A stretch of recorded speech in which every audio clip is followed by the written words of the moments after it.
But ನಿಮ್ friendship ಚೆನ್ನಾಗಿ 100 ದಿನ ಇದ್ದವ್ರು ಗೊತ್ತಾಗುತ್ತೆ ಮನೆ ಒಡೆ ನಿಮ್ಗೆಲ್ಲ ಗೊತ್ತಾಗಲ್ಲ ನಾವ್ ಇದ್ಬಿಟ್ಟು ಬಂದವರು ಡ್ಯಾಮೇಜ್ ಆಗ್ತಾ ಇದೋ ಹುಟ್ಟಾಕೊಂತ ಏನೋ ಗೊತ್ತಾಗಲ್ಲ ಬಿಡಿ. ಆಕ್ಚುಲಿ ರಕ್ಷಕ್ ಒಂದು ತಿಂಗಳಿದ್ದೆ ಮನೆಯಲ್ಲಿ ಹೆಂಗಂದ್ರೆ ಒಂದ್ ವರ್ಷದಿಂದ ಬಿಗ್ ಬಾಸ್ ಅಲ್ಲಿರೋ ಅಷ್ಟು ಎಕ್ಸ್ಪೀರಿಯನ್ಸ್. ನಾನು ಇನ್ನೊಂದು ತಿಂಗಳು ಇದ್ದಿದ್ರೆ ನಾನು ಕೊನೆ ದಿನ ಹೇಳ್ತಿದ್ದೆ, ನಾನು ಹೆಲ್ಮೆಟ್ ಆಗೋಕ್ಕಿಂತ ಮುಂಚೆ ಸುದೀಪ್ ಅಣ್ಣ ಒಂದು ಮಾತು ಕೇಳ್ತಾರೆ, ಈ ವಾರ ಏನೂ ಮಾಡಿಲ್ಲ ಅಂತ ಹೇಳ್ತಾರೆ. ನಾನು ಬಾತ್ರೂಮಲ್ಲಿ ಹೇಳ್ತೀನಿ, ನಾನು ತುಕ್ಕಲ್ಲಿ ಕೂತ್ಕೊಂಡಿರೋವಾಗ, ಅಣ್ಣ ಟಾಸ್ಕ್ ಆಡಿದ್ದೀನಿ, ಡೈಲಾಗ್ಗಳು ಆಡಿದ್ದೀನಿ, ಸಾಂಗ್ ಆಡಿದ್ದೀವಿ, ಡ್ಯಾನ್ಸ್ ಆಡಿದ್ದೀವಿ, ಮಜಾ ಮಾಡಿದ್ದೀವಿ, ಇನ್ನೇನು ಮಾಡಬೇಕು, ಒಂದು ಹೊಡಿಬೇಕು, ಮುಖ್ಯ ದ್ವಾರದಿಂದ ಆಚೆ ಹೋಗ್ಬೇಕು, ನೆಕ್ಸ್ಟ್ ವಾರ ಇದ್ರೆ ಅದನ್ನ ಮಾಡ್ಬಿಟ್ಟು ಹೋಗ್ತೀನಿ ಬೇಕಾದ್ರೆ ಅಂತ ಅದೊಂದು ಮಿಸ್ ಮಾಡ್ಕೊಂಡೆ ಅಷ್ಟೇ, ಓಡ್ದ್ಬಿಟ್ಟು ಬಂದಿಲ್ಲ. ಯಾರು ಹೊಡಿತಾ ಇದ್ದೆ ರಕ್ಷಕ್? ನನ್ನೇ ಹೊಡಿತಾ ಇದ್ಯಾ? ಅಲ್ಲ ನಿಮ್ಮನ್ನ ನೋಡಿದ್ರೆ ಮತ್ತೆ ಇಲ್ಲ ನಾವು ಕಾಮಿಡಿ ಮಾಡ್ಕೊತಾ ಇದ್ವಿ ಅಂತ ನೀವು ಫ್ರೆಂಡ್ನ ಸೇವ್ ಮಾಡಿಬಿಟ್ರೆ ಸೊ ಆಗ್ತಾ ಇರಲಿಲ್ಲ ಅದು. ಓಕೆ, ಇದು ಬಿಗ್ ಬಾಸ್ನಲ್ಲಿ ಇನ್ನೊಂದೇನಂದ್ರೆ ನನಗೊದ್ದಂಗೆ ಇಲ್ಲಿರೋರು ಯಾರು ಅಳೋದಿಲ್ಲ ಜಾಸ್ತಿ. ಇಲ್ಲಿರೋರು ಯಾರು ಹತ್ತಿರೋದು ನೋಡಿದ್ದಂದ್ರೆ ನಾನು ಜಾಸ್ತಿ ಸ್ನೇಹಿತ ಒಬ್ರನ್ನೇ ಅನ್ಸುತ್ತೆ ಮೋಸ್ಟ್ಲಿ. ನಾನೇ ಕಣ್ಣೀರು ಒರೆಸಿದ್ದೀನಿ. ಕರ್ನಾಟಕ ಜನತೆ ಪ್ಲೀಸ್ ಕೇಳಿ, ನಾನು ಮುಂದೆ ಹತ್ತಿರೋದು ಹೇಳ್ಬಿಡಿ. ಆಕ್ಚುಲಿ ಹೇಳ್ಬೇಕಂದ್ರೆ ಕಣ್ಣೀರ್ ಬಂತು, ಅದಕ್ಕೋಸ್ಕರ ನಾನು ಕರಗಿ ನಾನು ಲೆಟರ್ ಕೊಟ್ಟಿದ್ದು. ನಾನೇ ಕೈಯಿಂದ ಒರೆಸಿದ್ದು, ಲೈಕ್ ಅಳಕ್ ಹೋಗ್ಬಿಡಿ ಸ್ನೇಹಿತ ಅಂತ. ಬಟ್ ಅದು ಇಲ್ಲ ಅಂತ ಬಂತು. ನನ್ನ ಕಣ್ಣು ತುಂಬಾ ಒಳಗಡೆ ಇದೆ, have very deep set. Actually ಇದೊಂದು 4ನೇ ಸತಿ ಕೇಳ್ತಿರ್ಬೇಕು. ಆಕ್ಚುಲಿ ಡೈಲಾಗ್ ನ 4ನೇ ಸತಿ ಕೇಳ್ತಿರ್ಬೇಕು. ಅದು ಕಣ್ಣಲ್ಲಿ ಈಗ ನೋಡಿ ನೀವು ರಿಫ್ಲೆಕ್ಟ್ ಇಟ್ಟಿಲ್ಲ ಅಂದ್ರೆ ನನ್ನ ಕಣ್ಣು ಇದೆ ಅಂತಾನೆ ಕಾಣಲ್ಲ. ಅದಕ್ಕೆ ಆದ್ರೆ ಮ್ಯಾಮ್ ನಾನು ಹೊರಗಡೆ ಅಷ್ಟು ಅಳದೇ ಇಲ್ಲ, ಅಷ್ಟು ಅಳದಲ್ಲ, ನಾನು ತೀರಾ ಅತ್ತೇ ಇಲ್ಲ. ಏನೋ ಅಂದರೆ ಪ್ರಾಬಬ್ಲಿ ನಾನು ನಮ್ಮ ಅಪ್ಪ ಅಮ್ಮನಿಂದ ದೂರ ಇರೋದ್ರಿಂದ ನಾನು ಅಷ್ಟು ಇಮೋಷ್ನಲ್ ಆದ್ನೋ ಏನೋ ಗೊತ್ತಿಲ್ಲ, ಬಟ್ ತುಂಬ ಹತ್ಬಿಟ್ಟಿದ್ದೀನಿ, ಅಷ್ಟು ಅಳಬಾರ್ದಾಯ್ತು ನಮ್ಮ ಮನೇಲಿ. ಬಟ್ ಆದರೆ ಅಳುಗೆ ಒಂದು ಸ್ವಲ್ಪ ಏನು ಮನೆಯವರೆಲ್ಲ ತುಂಬ ಕರಗಿ ಅಯ್ಯೋ ಇವರು ಅಳ್ತಾ ಇದ್ದಾರಾ ಅಂತ ಅನ್ಸಿದ್ದು ಮೋಸ್ಟ್ಲಿ ಮೈಕಲ್ ಹತ್ತಾಗ ಅನ್ಸುತ್ತೆ. ಯಾರೂ ಎಕ್ಸ್ಪೆಕ್ಟ್ ಮಾಡಿರಲಿಲ್ಲ ಅದು ಮೈಕಲ್ ಅಳೋದನ್ನ.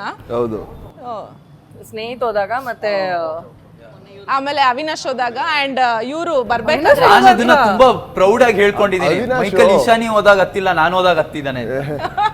ಅವೇ ಓಕೆ, ಅಂದ್ರೆ ನನ್ನ ಕ್ವೆಶ್ಚನ್ ಏನು ಅಂತಂದ್ರೆ ಈ ತರ ಅಳೋದು ಮನೆಯಲ್ಲಿ ಏನಾದ್ರು ಕೆಲವರು ಸ್ಟ್ರಾಟಜಿ ಮಾಡ್ಕೊಂಡಿದಾರಾ ಅಥವಾ ಕೆಲವರಿಗೆ ಸ್ಟ್ರಾಟಜಿ ಆಗ್ತಾ ಇದೆಯಾ ಅಂತ? ಅದು ಕೆಲವರಿಗೆ ಅವರು ಬೇಕಂತ ಮಾಡ್ತಾರಾ ಇಲ್ವಾ ಅಂತ ಗೊತ್ತಿಲ್ಲ, ಬಟ್ ಡೆಫಿನೆಟ್ಲಿ ಅದು ಸ್ಟ್ರಾಟಜಿ ಹಂಗೆ ವರ್ಕ್ ಆಗ್ತಾ ಇದೆ.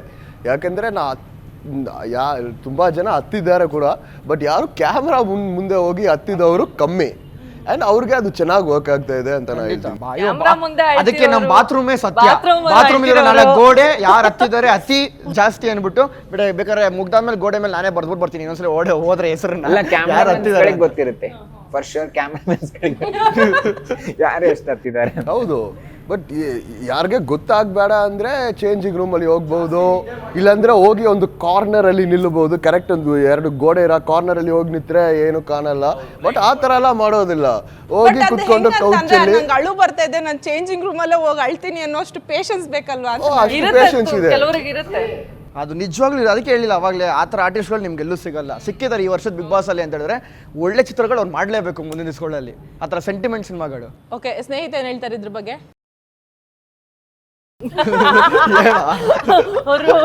ಮ್ಯಾಮ್ ಅಂದರೆ ಏನಾಗುತ್ತೆ ಅಂದರೆ ನಾವೆಲ್ಲ ಆ್ಯಕ್ಟ್ರುಗಳು ಆಯಿತಾ, ನಮ್ಗೆ ಯಾವಾಗ ನಮ್ಮ ಮೇಲೆ ಕ್ಯಾಮ್ರಾ ಇರುತ್ತೆ ಅಲ್ಲ, ಆಮೇಲೆ ಕ್ಯಾಮ್ರಾಸ್ ಮೂವ್ ಆಗುತ್ತೆ, ಯಾವಾಗ ಕ್ಯಾಮ್ರಾ ಮೂವ್ ಆಗುತ್ತೆ, ಯಾವಾಗ ಝೂಮ್ ಹೊಡಿತಾ ಇದೆ ಅಂತೆಲ್ಲ ಗೊತ್ತಾಗುತ್ತೆ.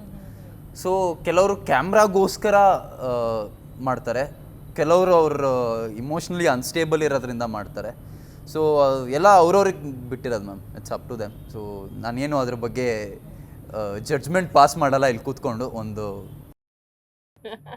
ನನ್ನ ಪ್ರಕಾರ ಇಲ್ಲ, ಯಾಕಂದ್ರೆ ಏನಂದ್ರೆ ಉಳ್ಕೋಬೇಕು, ಓಟ್ ಬೇಕು. ಅದು ಹೇಗೆ ಆ ಓಟ್ ಅವ್ರಿಗೆ ಬರುತ್ತಾ ಅದು ಮುಖ್ಯ ಅಲ್ಲ. ಹತ್ತು ಬರುತ್ತಾ, ನಕ್ಕಿ ಬರುತ್ತಾ, ಡ್ಯಾನ್ಸ್ ಅಡಿ ಅದು ಮುಖ್ಯ ಅಲ್ಲ, ಬಟ್ ಏನ್ ಮಾಡಿದ್ರೆ ಅದು ವರ್ಕ್ ಆಗ್ಬೇಕು. ಅದು ವರ್ಕ್ ಆಗ್ತಾ ಇದೆ, ಒಳ್ಳೇದಾಗ್ಲಿ ಅವ್ರಿಗೆ ಅಷ್ಟೇ. ನನ್ಗೆ ಯಾವಾಗ ಗೊತ್ತಾಯ್ತಂದ್ರೆ ಇದು ಅಳ್ಸೋದು ಸಿಟ್ ಬರ್ಸೋದು ಅಂತ ಟಾಸ್ಕ್ ಇತ್ತಲ್ಲ, ಸೊ ಅವಾಗ ಡೈರೆಕ್ಟ್ ಆಗಿ ಹೋಗಿ ಅವ್ರನ್ನ ಟಾರ್ಗೆಟ್ ಮಾಡಿ ಅಳಿಸ್ತಿದ್ರಲ್ಲ, ನನಗೆ ಅನಿಸ್ತಿತ್ತು ಅದ್ ಹೆಂಗ್ ಚಾನ್ಸ್ ಅಂತ ಹೇಳಿ. ಸೊ ಅದು ಒಂದು ಆಕ್ಟಿಂಗ್ ಇಂದಾನೆ ತಾನೇ ಅದು. ಸೊ ಅದನ್ನ ಮಾಡ್ತಿದ್ವಿ. ನಾವು ಆ ಟಾಸ್ಕ್ ಅಲ್ಲಿ ತುಂಬಾ ಅಬ್ಬರಿಸಿ ನಮ್ಗೆಲ್ಲ ಹೋಗು ನೀತು ಬೈ ಟ್ರಿಗರ್. ಆ ಟಾಸ್ಕ್ ಅಲ್ಲಿ ರಕ್ಷಕ್ ಇರ್ಬೇಕಾಯ್ತು ಮ್ಯಾಮ್. ಸೊ ನನಗೆ ರಕ್ಷಕಿದ್ದೀರಾ ಹೆಂಗ್ ಮಾಡ್ತಾ ಇದ್ರು ಅಂತ. ಬೇಡ ಬೇಡ ಅದು ಟಾಸ್ಕ್ ನೀವು ಪೇಮೆಂಟ್ ಕೊಟ್ರೆ ಇವಾಗ ಮಾಡ್ತೀನಿ, ಪೇಮೆಂಟ್ ಕೊಡಲ್ಲ ನೀವು ನಾನೇ ನಾನು ಇಲ್ಲಿ ಕೂತ್ಕೊಂಡಿರ್ತೀನಿ ಸರಿ ರಕ್ಷಾ. ಸರಿ ಸರಿ ಕರೆಕ್ಟ್ ಅಲ್ಲ ಮಚ್ಚ? ನಮ್ ಪ್ರೊಡ್ಯೂಸರ್ ಹತ್ರ ಮಾತಾಡ್ತೀನಿ. ಪೇಮೆಂಟ್ ಫಸ್ಟ್ ಅಕೌಂಟಿಗೆ ಬರ್ಲಿ, ಆಮೇಲೆ ಮಾತುಕತೆ. ಆಕ್ಚುಲಿ ರಕ್ಷಕ್ ತುಂಬಾ ಪ್ರಾಕ್ಟಿಕಲ್ ಆಗಿದ್ದಾರೆ, ಇದ್ರ ಬಗ್ಗೆ ಆಮೇಲೆ ಮಾತಾಡೋಣ.